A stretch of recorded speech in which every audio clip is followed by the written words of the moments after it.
Hello, friends, and welcome to the penultimate edition of the Boot Room for this season. Ipswich Town at Crewe, Alexandra tomorrow. Mark, Heath, Stuart Watson here to break that match down. The deadest of dead rubbers. Stu, I know you're absolutely buzzing to be driving to Crewe tomorrow for a game which means nothing. How are you feeling about it? Yeah, these are always quite interesting. Maybe I'm trying to sort of convince myself that going into these end of season games, it's more about planning for next season. Are we going to see a youngster or two? Are we going to see a little experiment or two? But yeah, we're trying to talk up a game that's got very little interest on it, unfortunately, aren't we?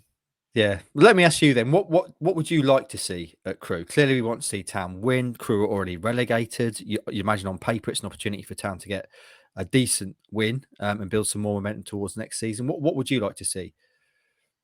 Exactly that, Mark. I want to see them win. Forget about blooding the youngsters and doing this and doing that. Do a win, because Ipswich haven't done enough of those recently.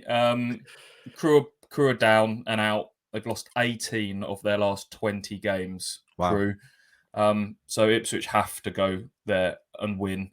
And that's why I'd like to see McKenna, for all the talk about experimentation and this and that, I'd like to see McKenna go as strong as he can, certainly from the start, and win a game of football, because Ipswich have won one of their last 7 now, I think it is. So finish this season on a bit of a high, beat Crewe, beat Charlton. Everyone can skip off into the summer, excited about what McKenna can do with his first summer transfer window at Ipswich Town. Okay. Well, without further ado, shall we get to the team? Let's. I'll call up the team that you think will be playing tomorrow, and then we can talk about issues arising from. So this is your team. Do you want to talk us through it, Stu? No major surprises there, I guess. No, as I said, I think I know people will be talking about maybe 1 or 2 under 23s players getting involved over these last 2 games. I think they will, not necessarily from the start, certainly not this weekend. McKenna's talked about a lot of them have been involved in training over several weeks. Maybe they'll just be involved as members of the travelling party, not even necessarily on the bench. But I think if they are to be involved, it will be on the bench at best, and then maybe to come on for a few minutes towards the end. So that's a senior starting 11 that I've got there. There's a few question marks, obviously, in terms of fitness that Kieran McKenna spoke about yesterday. We know Matt Penny's going to be out with a dead leg, so you would imagine Dominic Thompson will be the straight swap on the left. I thought Burgess was probably Ipswich's best player last time out, so I think he'll continue ahead of Elkan Baggett in that back three. Wes Burns has been kind of playing through the pain, I think, for most of the season. He's taken a few kicks, a little ankle knock picked up over the Easter period. I'd be wondering that Wes Burns has played a lot of football. Is he one that needs to dip out and have a rest? Possibly. But the next question is who replaces him? And there's not a plethora of right-sided options there for Ipswich Town. So I'm struggling to see, if Wes Burns does drop out, who plays on that right side. That maybe is when you're dipping into the under-23s. Cameron Humphreys is the one that's been spoken about the most. He's pretty versatile. He's played central midfield is his primary position, but he's played sort of left back for the under-23s, left wing back at times. Could he play on that right-sided role? Possibly. Edwin Agbaje is their kind of marauding right back that Ipswich fans may have seen play in that good run to the semi-finals of the FA Youth Cup last season. So that's a big ask to suddenly chuck someone like that straight into the starting 11. So I've got Burns in that lineup, but if he's not past fit, watch this space. I'd be very intrigued to see what happens on that right side. If it is to be the 2 number 10s again, it's going to have to be Selina and Chaplin, because Sonny Aluko's out with that heavy knock that he took against Rotherham. And then your guess is as good as mine up front.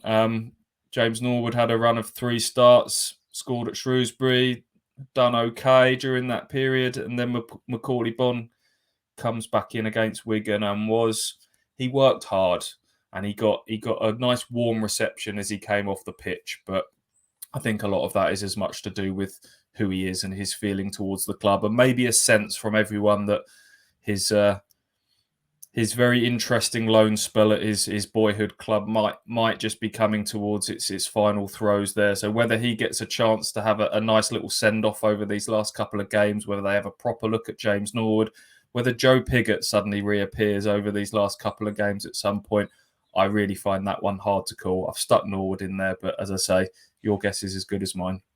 Okay, a couple of issues arising then. McKenna said yesterday that Kane Vincent-Young is nearing a return, and we may see him in these last two games. Where would you see him fitting into McKenna's side, Stu? Is he someone who could maybe step in for Burns?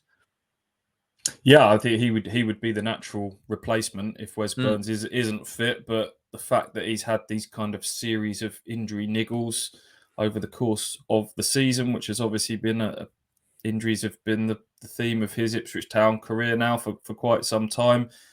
Just wonder if chucking him in off the back of a hamstring injury over several weeks from the start might be a bit of a risk. I'd be wanting to go because we all know what Kane Vincent-Young at his fully fit, dynamic best is capable of. I'd love to see what Kieran McKenna can do with Kane Vincent-Young when he's fit. As much as I'd like to see him back on the field sooner rather than later, and maybe it'd be good to get him a few minutes before heading into the summer, I want to see him get a proper pre-season under his belt. And is it worth risking him from the start for him to break down again and have his summer disrupted? I'm not sure, but obviously we don't know medically exactly where he's at the moment. But if he's okay, then yeah, he'd be the replacement for Burns, of course. Okay, a couple of other talking points in the team, mainly towards the summer and what happens. You mentioned James Norwood there. He's probably the most high-profile out-of-contract player for Town.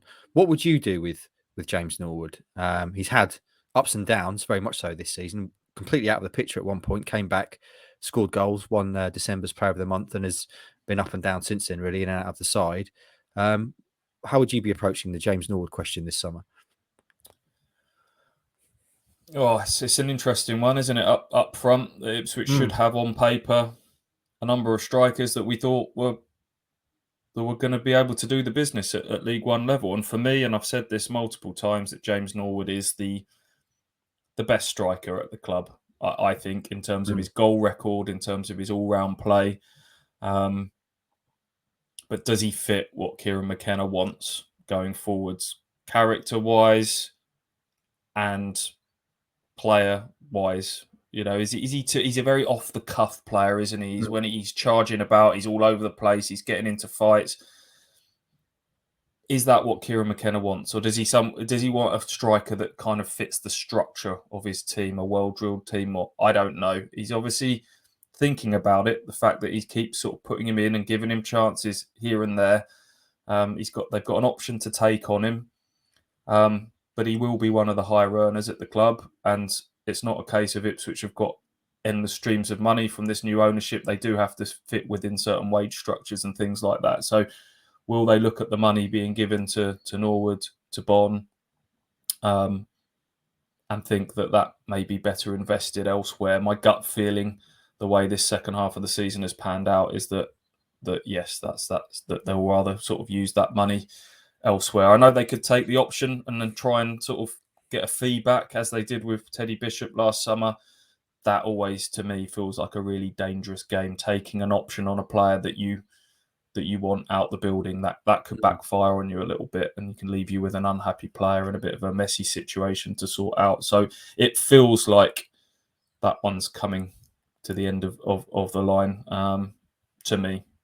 We will see. Certainly a maverick, a loose cannon, Mr. Norwood. Splits opinion, much like yourself, Stewie, a maverick and a loose cannon. Let's talk about the central midfield as well, because that's the other talking point. Clearly, Sam Morsey is an unquestioned starter no matter what happens. Lee Evans has been starting alongside him when fit, which hasn't been enough this season, the two of them playing together. And at the moment, he's teamed with Tyreek Backinson, who is someone who's on loan. Maybe fair to say, didn't particularly impress when he came in, but both you and Andy have been getting more impressed with him, is it fair to say, over the period of games that he's been playing? And how would you approach that in the summer? Yeah, I think you roll it back a few weeks and there were some serious question marks about Tyreek Backinson. Like you say, he took a while to get going, but he has improved game by game by game. And Kieran McKenna's referenced that in a couple of his recent press conferences. So there is the option to turn that loan into a permanent.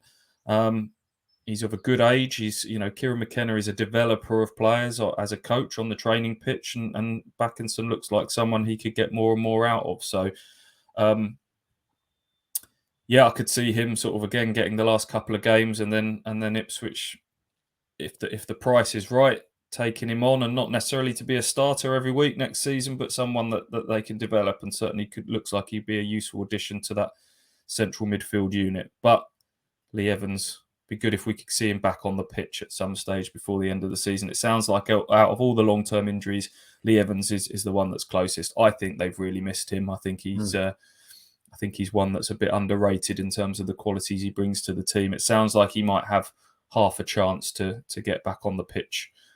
If not against Crewe this weekend, then certainly in that final home game against Charlton. And while we're talking about central midfielders, it would be remiss of us not to mention a Town midfielder who's currently at Crewe, Rakim Harper. Obviously won't be playing in this game under the conditions of his loan. How do you see him fitting in, if at all, this summer, Stu? Because he's gone away. Obviously, he's been playing for a relegated side. He's not been, from what I've heard, massively impressive. He's played, I think, 14 games for Crewe. Can you see a way back for Rakim at Town? On the face of it, it doesn't look like all roads lead to him storming his way back into the first team. But Kieran McKenna came in, and so many players were given that looked like they had more than a foot out the door, were given a clean slate and have made giant strides of progress under Kieran McKenna. Rakim Harper is someone that arrived with a big reputation. He's obviously got something about him to have a taste of Premier League football, to be involved in England youth squads. Maybe Kieran McKenna can unlock something in him over the summer. I certainly think he'll want to have a look at him up close. I wasn't sure what he was in the early stages of the season. He kind of started as a holding midfielder. Then Cook tried to turn him into more of an advanced midfielder. It was probably always going to be difficult to shine and develop at Crewe. I can see why they put him there, because it was a style of play fit. But they're a team that are sinking without a trace. So haven't seen enough of him or any of him for Crewe to kind of pass comment on that. But I'm sure McKenna will want to have a little look at him, certainly in the early stages of pre-season, and then they'll make a decision from there. Okay, so I started this saying that this game doesn't matter. There are no real interesting talking points, and we filled about 15 minutes now talking about the game, Stewie. There you go. That's the way it goes. The penultimate time this season, and I'm going to ask you for a prediction. Not that it matters, doesn't mean anything, but are we going to see a Town win at Crewe, do you think? Yes, I do think we'll see an Ipswich win at Crewe. I'm not sure. I think I've heard one or two people getting carried away about this as a chance to absolutely stuff Crewe because of their losing record. It's their final home game of the season. It sounds like they took a few positives from their Easter weekend. They beat Wimbledon. They put up a decent fight against Sheffield Wednesday. They'll be wanting to get applauded off in their home game, or certainly limit any negativity that comes from the stands. So I think Ipswich will win, but it will be a 2-0. Just a good professional job, I think. That's how I see it going. Yeah, I'm going to say 1-1. I'm going to say 3-0. If Town can get an early goal, we'll see what happens then with Crewe at home, already being relegated. We'll see. So I'm going to say 3-0. So we're both saying a win. Hopefully we're both right. If you are going to the game, well done. Enjoy it. Stewie and Ross will be there with you. So follow everything through them. And we'll speak to you next time ahead of Town's final game of the season, Charlton at home. Have a great weekend, and we'll speak to you then.